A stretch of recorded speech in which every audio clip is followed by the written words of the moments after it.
大家好，欢迎收看爱上电子。这个 LED 灯现在不亮了，插电没有任何反应，开关也没有反应。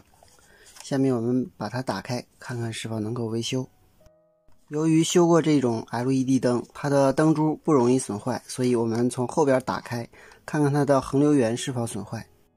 我们这个灯口是可以通过螺丝刀子给它撬开的，我们只需要撬它一圈，这样恒流源就拿出来了。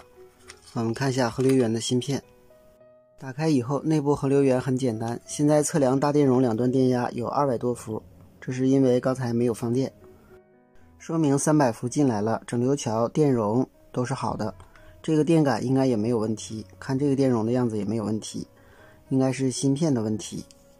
我们先看一下这个恒流源，这端是220伏输入，这是一个整流桥，这是300伏滤波电容。这是灯珠的正极，这是灯珠的负极。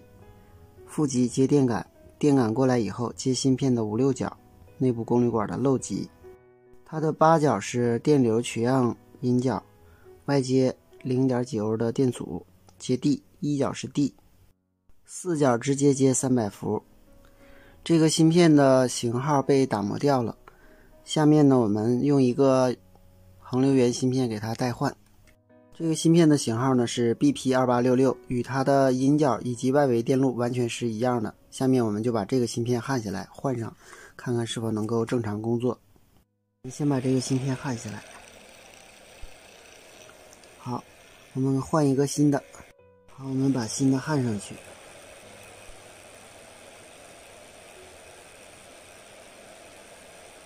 阴角是完全一样的。看来光凭经验是不行的。虽然说灯珠很少坏，但是这个灯珠肯定是坏的。另外，这个灯盘里边这个灯珠也是坏的。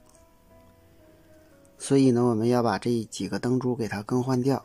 我们从旧的灯板取下电流值和电压值相同的灯珠，然后给它换上。好，4个坏的灯珠全部更换完毕，我们插电测试一下，完全没有问题了。这个就是 BP2866 恒流源的电路图了。如果想让灯的电流减小，可以把7角的电流取样电阻增大一些，这样就能够限制电流。好，今天咱们就到这里，谢谢大家，再见。